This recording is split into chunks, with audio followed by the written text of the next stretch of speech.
한국전쟁 이후 이제 70년이란 세월이 지났지만 한국과 북한은 아직 화해 무드를 이야기하기에는 아직 서로 먼 거리를 달리고 있습니다.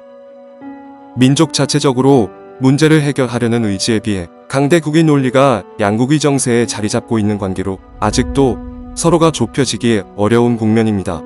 물론 양국에서 무엇보다 큰 벽은 북한의 핵 문제이죠. 이에 대한 명확한 해결책이 나오지 않는 이상은 양국은 더욱 먼 길을 돌아 다시 만나야 하지 않을까 생각합니다.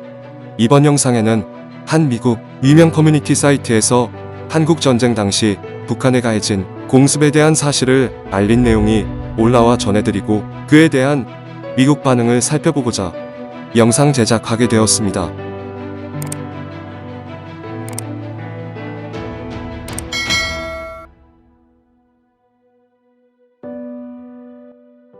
내용을 보면 왜 북한이 아직도 미국과의 전쟁에 두려움이 먼저 앞서고 악착같이 핵을 개발하게 되었는지, 그리고 웬만한 시설은 왜 지하에 설치되었는지에 관해 이해가 가는 부분도 느껴집니다.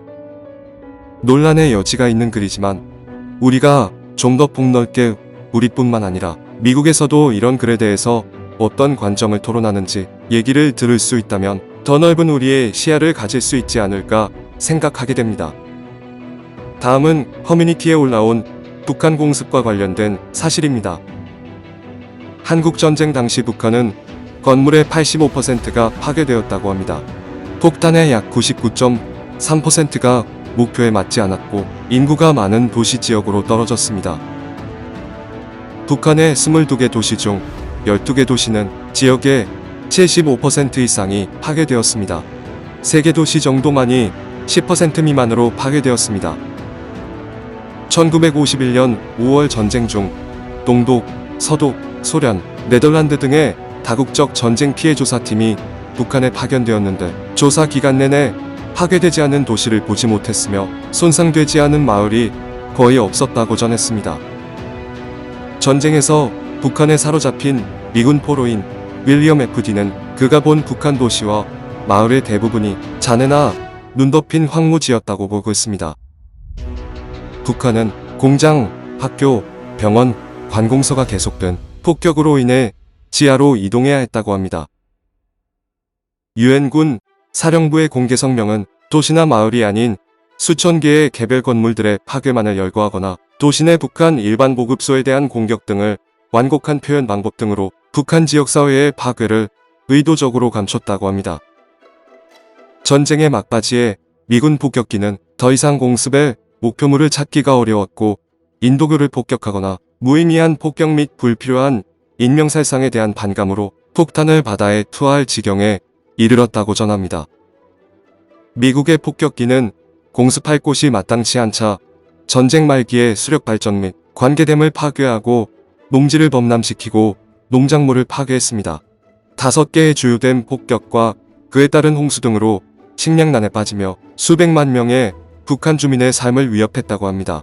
이에 중국, 소련 및 기타 사회주의 국가의 긴급 지원을 받았다고 전합니다. 북한은 캄보디아, 라오스, 남베트남과 함께 역사상 가장 큰 폭격을 받은 국가 중 하나라고 전했습니다. 마지막으로 기고자는 지난 2001년 미국 뉴욕의 9.11 테러 사건 당시 미국은 3개의 건물동에 항공 테러를 당하면서 테러리즘에 대한 분노와 두려움의 분위기를 조성하고 시민의 자유를 침해하는 등의 고통을 겪어왔는데 전쟁에서는 건물도 아닌 도시를 쓸어버리는 미국의 전략이 전쟁당 사국에 얼마나 큰 원망과 또 다른 테러를 불러오는 원인이 되었고 약소국들의 핵폭탄 개발을 일으키는 악순환이 이어져 왔다고 전했습니다. 이에 대한 미국인의 반응을 살펴보면 당신이 놓친 한 가지 사실은 한국 전체 인구의 약 3분의 1이 전쟁에서 미국의 용단 폭격에 의해 사망했다는 사실이다. 나는 실제로 이 정도까지 그렇게 북한에 대한 폭격이 심한 줄은 몰랐다. 이것은 나에게 새로운 사실이다.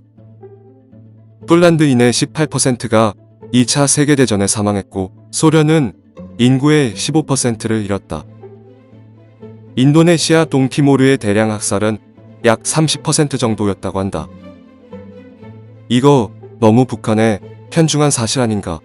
역겨운 북한의 독재는 불법이다. 미국과 중국의 제국주의가 없고 독재가 없는 진정으로 통일된 한국만이 합법적이다. 주목할 점은 미군의 공습은 민간인을 공격했다는 점이다. 나는 2차 세계대전과 현대의 전쟁 기술의 가장 큰 차이를 명확한 타겟을 구분할 수 있다는 것으로 본다. 그러나 현실은 폭격 타겟 기술이 실제로 민간인이 표적이 되어 있다는 것이다. 미국은 모든 분쟁의 승리 방식에 2차 세계대전과 같은 전략 방식을 채택했으며 2차 세계대전에서 민간인 폭격 기술을 의도적으로 채택했다. 공습의 93%가 실패했다는 말은 목표 자체가 없었다는 말이나 같다. 한국전쟁은 우리 정부가 저지른 가장 끔찍한 행위 중 하나이며 좌파들 사이에서도 그에 대해 거의 알려지지 않은 것은 아쉽게 느껴진다. 미국식 민주의 마인드셋은 한국이 일본의 통제권 아래에 있기를 원했다. 북한은 이것을 모든 한국인에 대한 큰 모욕으로 보았다. 그래서 그들은 미국 제국주의자들을 쫓아내기 위해 남한을 침략했다. 이 댓글은 사실에 근거하지 않은 굉장히 위험한 논조입니다. 교묘한 언법으로 미국의 한국전쟁 개입을 부정하는 글이네요. 우리만 그런 것이 아니라 미국도 좌파 우파로 나눠져 일종의 이념 대립이 있을 수 있는 자유민주주의 국가임을 알려드립니다. 한 사람의 개념 정도로만 미국에도 이런 사람이 있구나 하는 정도로만 생각해 주시기 바랍니다. 한마디 덧붙이자면 미국의 온라인 여론을 조장하는 중국인들이 상당히 많다고 합니다. 한국도 마찬가지이죠. 이런 점도 꼭 기억해 두시기 바랍니다. 2차 세계대전 이후 일본이 또다시 군사화로 이어질까봐 미국은 일본의 공업화에 반대했다고 한다. 하지만 그것은 반대다. 당시 일본에도 공산주의가 피어나고 있었기 때문에 그를 막고자 야쿠자는 공산주의자를 위협하고 타격을 주기 위해 미국 정보기관에서 자금을 지원받았다고 한다.